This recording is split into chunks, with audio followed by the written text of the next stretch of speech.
बिस्मिल्लाहिर्रहमानिर्रहीम। अस्सलाम वालेकुम नाज़रीन, आप यूट्यूब चैनल देख रहे हैं। मैं इमरान ख़ान हूँ। एक ख़बर थोड़ी सी तशवीश वाली है, थोड़ी सी परेशानी में इजाफा हुआ, लेकिन पाकिस्तान इसमें से निकल जाएगा इंशाअल्लाह।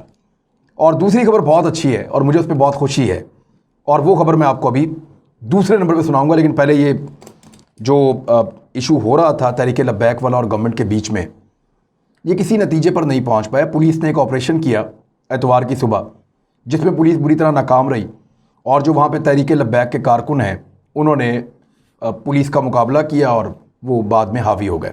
लेकिन बहुत सारे कारकुन इसमें ज़ख्मी हुए। रमज़ानुल मुबारक का दिन था, लोगों ने रोज़ा रखा हुआ था, लोग अपने बच्चों को भी साथ लेकर आए थे। तो वो मनाजिर ऐसे हैं कि कोई भी मुसलमान देखेगा तो उसके दिल में तकलीफ़ होगी और उसको ये अच्छा नहीं लगेगा। मनाजिर कोई अच्छे नहीं हैं। पहले तो गलती की, रियासत ने एक ऐसा मुआहदा किया जिसको वो पूरा नहीं कर पाई। हालांकि मेरी नज़र में, मैं बतौर मुसलमान, मुझे तो ऐसा लगता है कि सारा कुछ भी कुर्बान कर दें नबी अकरम सल्लल्लाहु अलैहि वसल्लम की हुर्मत पे, आप सल्लल्लाहु अलैहि वसल्लम के इश्क में, तो अल्लाह ताला पता नहीं कहाँ से ख़जाने खोल देता है, मुझे तो समझ नहीं आती। यानी मैं अपनी ज़िंदगी बताऊँ, अपने दोस्तों की ज़िंदगी बताऊँ, या बेशुमार और ज़िंदगियों की कहानियाँ आपको बताऊँ, या मुल्कों की दास्तानें आपको बताऊँ, तो ये अल्लाह ताला है जो एकदम ख़जाने खोल देता है। अल्लाह ताला कुरान पाक में बताता है ना कि वो किस तरह एक मुर्दा ज़मीन को ज़िंदा कर देता है और उसके अंदर से हर किस्म की चीज़ें निकालता है इंसानों के लिए, फिर इंसान उनको इस्तेमाल करते हैं, जानवर उनको इस्तेमाल करते हैं। तो ये अल्लाह की कुदरत है, और अल्लाह जब चाहे इंसान का किया हुआ प्लान उसको उल्टा कर देता है। यानी सारी दुनिया ने मंसूबे बनाए हुए थे, कोरोना वायरस आया, सबके मंसूबे ख़त्म। तो मुझे तो ऐसा लगता है कि फ्रांस छोड़ के, अमेरिका छोड़ के सारी दुनिया भी नाराज़ हो जाए। अगर रब राज़ी है तो सब राज़ी है, लेकिन अगर खुदा ना खास्ता रब हमसे नाराज़ हो गया तो फिर हमारे पल्ले क्या रहेगा? तो हमारे पल्ले तो है ही बस सिर्फ यही है कि नबी अकरम सल्लल्लाहु अलैहि वसल्लम का इश्क। ना कोई हम इतने बड़े इबादत गुजार, ना कोई हम इतने बड़े दीनदार, तो हमारे पल्ले सिर्फ ये इश्क ही है। अब वो इश्क का नारा लेकर लोग बैठे हैं। रियासत पहले तो गलती की, रियासत ने उनसे एक ऐसा वादा किया जिसको वो पूरा नहीं कर सकी, और बाद में रियासत ने उनके लीडर को गिरफ्तार कर दिया क्योंकि उन्होंने एहतजाज का ऐलान किया था। फिर गलती हुई उन लोगों से जिन्होंने सड़कों पे आकर जलाओ घिराव किया और रास्ते रोक लिए, उनकी भी हमने मजम्मत की। जहां जो गलत कर रहा है उसकी मजम्मत करनी चाहिए। पहली गलती हुकूमत की, दूसरी गलती फिर हुकूमत की, तीसरी गलती मुजाहिरीन की, उन्होंने कानून को अपने हाथ में लिया, और चौथी गलती ये फिर रियासत ने की है जो ताकत का इस्तेमाल करने की कोशिश की। ये ज्यादती हो गई है, और ये उस नौयत की ज्यादती हुई है कि आप एक जगह पे कन्फाइंड या घेरे हुए लोगों को तीन तरफ से आए और उनके ऊपर अटैक करें। वो तो उनकी तादाद ज़्यादा थी और वो रिएक्ट कर गए, और उन्होंने टायरों को भी आग लगाई और मुकाबला भी किया। तो पुलिस ने फायरिंग भी की है। 3 लोगों के बारे में मीडिया बता रहा था कि वो शहीद हुए हैं अब तक, क्योंकि बराह रास्त इतला, क्योंकि वहाँ से तो लोग बहुत ज़्यादा बता रहे थे, और बहुत सारे लोग ज़ख्मी भी हुए हैं। पुलिस ने भी कहा कि उनके लोगों को कुछ को बुलेट इंजरी है, यानी गोली से वो ज़ख्मी हुए हैं। बहरहाल इसकी कन्फर्मेशन कोई नहीं है अभी तक। इत्तलाहात जो हमें मिलती हैं मुख्तलिफ सोर्सेज से, हम आपको बता देते हैं। अब लेटेस्ट इसमें यह हुआ है कि मुफ्ती मुनीबुर रहमान साहब ने यह अनाउंस किया है कि पूरे पाकिस्तान में पहिया जाम हड़ताल आज के दिन होगी, यानी पीर वाले दिन। रात गए लेट नाइट उन्होंने ये अनाउंस किया था एतवार की रात को, और पीर के दिन अब पहिया जाम हड़ताल पूरे पाकिस्तान में होगी, उन्होंने ये कहा। उसके बाद मौलाना फजलुर रहमान साहब भी मैदान में आए और उन्होंने भी कहा कि ये बहुत ज़्यादती हुई है आज के दिन, और इसमें उन्होंने पूरा इज़हार यकजहती किया तहरीक लब्बैक पाकिस्तान वालों के साथ, और उन्होंने कहा वो भी इनके साथ है, और अगर ये लाशें लेकर इस्लामाबाद की जानिब जाते हैं तो हम इनके साथ जाएंगे, जो शोहदा हैं, जो शहीद हुए लोग। तो ये कुछ अच्छा ट्रेंड नहीं पड़ रहा। जमात इस्लामी भी इसमें आई है। मजहबी सियासी जमातें अपने आप को इससे अलग नहीं रख सकेंगी क्योंकि ये आका की नामूस का मामला है, और कुछ पॉलिटिकल एलिमेंट इसमें से फ़ायदा उठाने की कोशिश भी करेंगे। हुकूमत अपनी गलतियों से सीख नहीं रही और लगातार मामले को आगे बढ़ा रही है। मेरे ख्याल में इस सारे मामले को बेहतर अंदाज में, अच्छे तरीके से हैंडल होना चाहिए था। आज हमारे पास लाशें हैं, आज हमारे पास ज़ख्मी हैं, और आज हमारे पास गुस्सा और नफ़रत है, लेकिन इन सारी चीज़ों को अभी भी ठीक किया जा सकता है कि अगर मुल्क के बड़े और ताकतवर तबकात बैठें और अपनों को अपनों की तरह ट्रीट करें और मामलात को हल करने की कोशिश करें, तो ठीक हो सकता है सब कुछ। लेकिन क्योंकि एहतजाज बढ़ रहा है नए स्टेक होल्डर्स बीच में आ गए हैं। अच्छा, ये स्टेक होल्डर्स ऐसे हैं कि जब ख़त्म नबूवत के कानून में तरमीम हुई थी तो तब ये नहीं बोले थे। ऐसा ही एक साना मॉडल टाउन में हुआ था, ख़वातीन और बच्चों के मुंह पे गोलियां मारी गई थी, सीनों पे गोलियां मारी गई थी, 14 लाशें और 100 के करीब लोग ज़ख्मी थे गोलियां खाकर। ये लोग तब भी नहीं बोले थे, ये स्टेक होल्डर्स। मैं तनकीद इसलिए नहीं कर रहा कि मुझे कोई इन पर मैं कुछ नया इसमें से निकालना चाह रहा हूँ, लेकिन मैं आपको बता रहा हूँ कि अभी इनका बीच में आ जाना, इसके पीछे दो रीज़न्स हैं। एक, नबी अकरम सल्लल्लाहु अलैहि वसल्लम की नामूस के मामले पे अपने आप को इस वक्त बाहर रखना उनके लिए मुमकिन नहीं है। अगर अभी वो बाहर रहेंगे तो लोग उन पे तनकीद करेंगे, उनके अपने लोग, उनकी मजहबी सियासी जमातें। दूसरा ये है कि इस वक्त वो लोग इक़्तिदार में नहीं है, उनके पास ताकत नहीं है, इक़्तिदार नहीं है।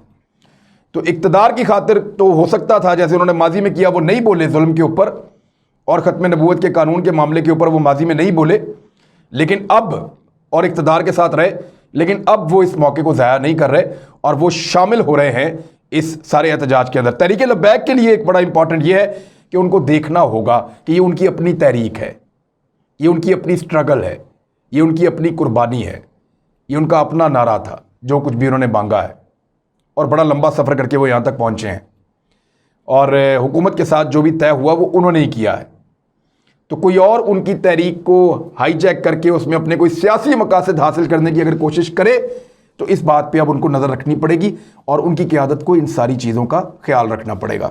दूसरी जानिब भारत जो है, वहाँ लोग बगलें बजा रहे हैं, खुशियाँ मना रहे हैं और उनको ऐसा लग रहा है जैसे पाकिस्तान पूरे के अंदर कोई सिविल वार छिड़ गई है। मेरा पूरा ईमान है और मुझे यकीन है कि हम लोग, थोड़ी अफरा तफरी है पाकिस्तान में, पाकिस्तान के अंदर हालात ख़राब हुए हैं और इसमें रियासत की ही जिम्मेदारी है, लेकिन हम इससे संभल भी जाएंगे और निकल भी जाएंगे। हमने इससे बड़े और खौफनाक हालात देखे हैं और हमेशा निकलते रहे हैं।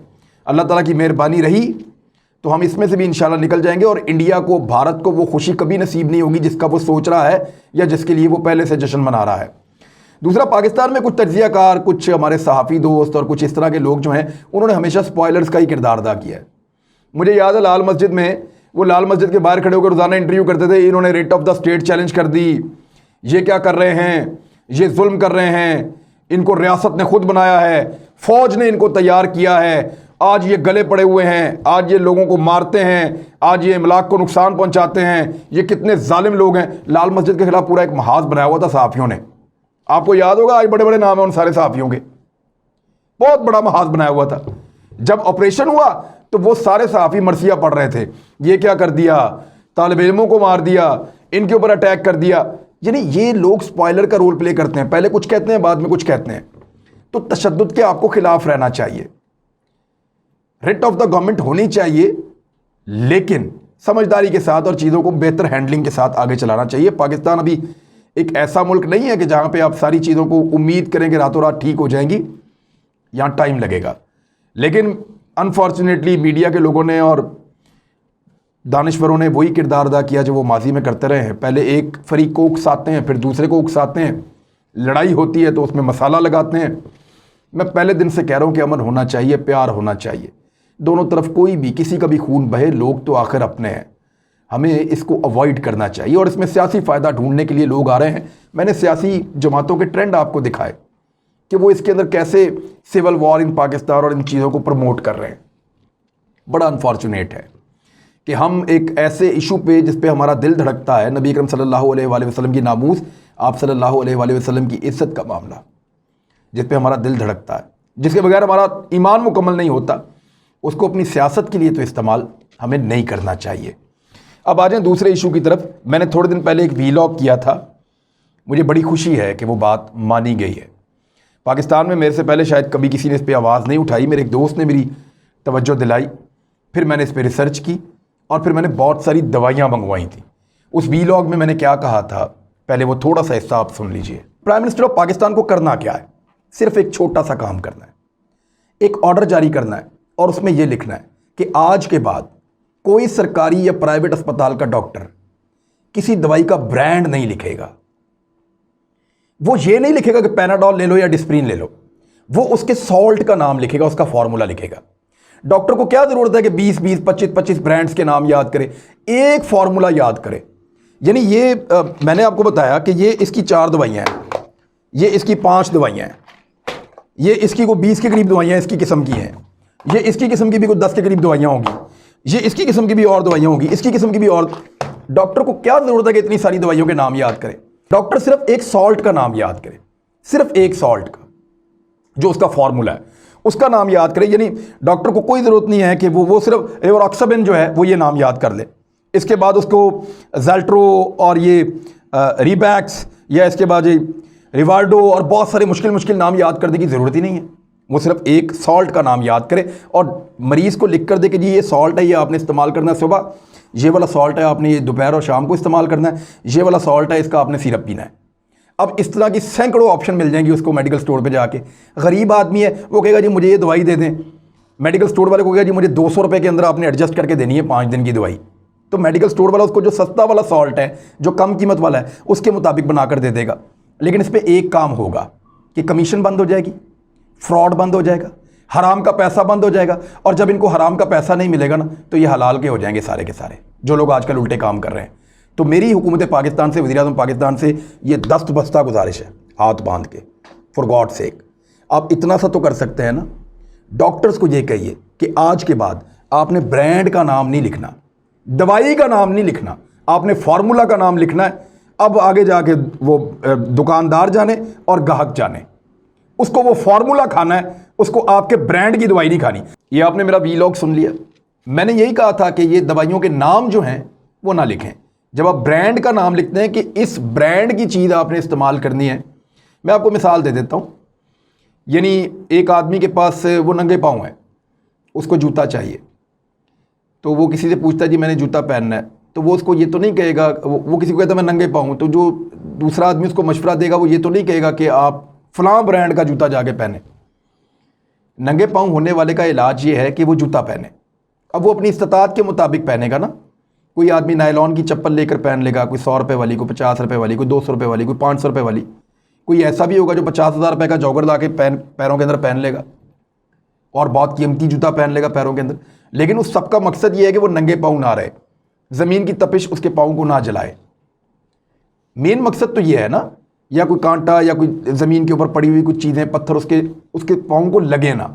मेन मकसद ये था उसका जूता पहनने का।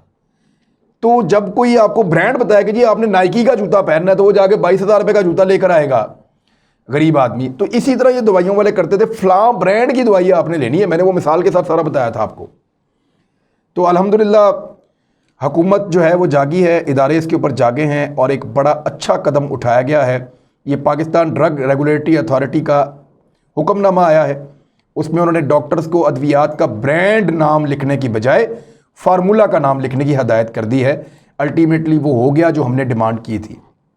इसमें मैं आप सबका बहुत शुक्रिया अदा कर रहा हूँ, क्योंकि मुझे इस वीडियो में बेशुमार मैसेजेस आए थे। लोगों ने इसके क्लिप काट के व्हाट्सएप के ऊपर डाले। पूरे पाकिस्तान में ये सबसे ज़्यादा वायरल वीडियो थी। बहुत सारे दोस्तों ने, बहुत सारे डॉक्टर्स ने, बहुत सारे मेडिकल के शोबे से वाबस्ता लोगों ने मेरे साथ रब्ता किया और मुझे अप्रिशिएट किया। आप सबका बहुत शुक्रिया। हर जगह पे इसको फैलाया गया, हर जगह पे इस क्लिप को भेजा गया और ये क्लिप हुकूमती ऐवानों में भी गया और वहाँ उन्होंने इस बात को महसूस किया कि ये हमारी डिमांड जो है वो ठीक है। तो इससे जो नया फार्मूला है, इससे जो दवाइयों की कीमतें हैं वो 20 से 50% तक कम हो जाएंगी पाकिस्तान में अल्हम्दुलिल्लाह। अब होगा ये कि एक आदमी को बुखार है तो उसको फार्मूला लिख देंगे कि ये वाला फार्मूला आप लेने जाकर। अब वहाँ दुकान के ऊपर दवाई उसी फार्मूले की 100 रुपये की भी पड़ी होगी और 5 रुपये की भी पड़ी होगी। और मैं आपको फिर ये बता रहा हूँ कि वो फार्मूला जो है वो दवाई एक जैसी होती है, कोई फ़र्क नहीं होता। अब सिर्फ अगला काम करने का ये होगा कि जो क्वालिटी कंट्रोल वाला डिपार्टमेंट है, वो डिपार्टमेंट जिसने ये देखना है कि जाली दवाई तो नहीं बन रही, वो डिपार्टमेंट जिसने ये देखना है कि फार्मूला के अंदर कहीं 2 नंबरी तो नहीं हो रही, वो डिपार्टमेंट जिसने ये देखना है कि दवाइयों की क्वालिटी क्या सबकी एक जैसी है, जो एक फार्मूले की दवाइयाँ हैं, कोई सब स्टैंडर्ड तो नहीं बना रहा। अब ज़रा उनको थोड़ा सा अपना तनख्वाहें हलाल करनी पड़ेंगी।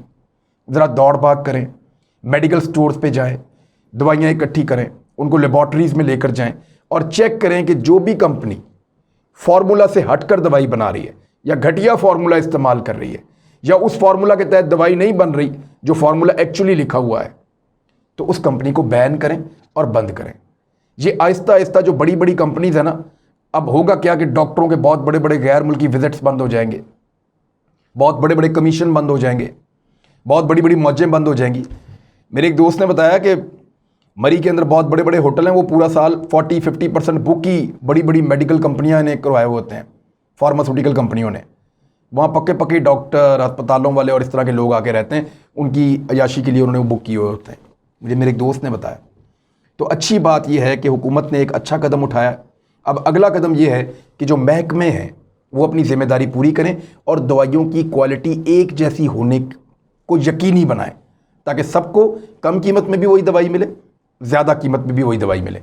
जिसने इंपोर्टेड खानी है इंपोर्टेड खाए, जिसने लोकल खानी है लोकल खाए, लेकिन दोनों की क्वालिटी एक जैसी होनी चाहिए, क्योंकि फार्मूला तो दोनों में एक ही डलता है। अब तक के लिए इतना ही। अपना ख्याल रखिएगा, अपने इस चैनल का भी। अल्लाह हाफ़िज़।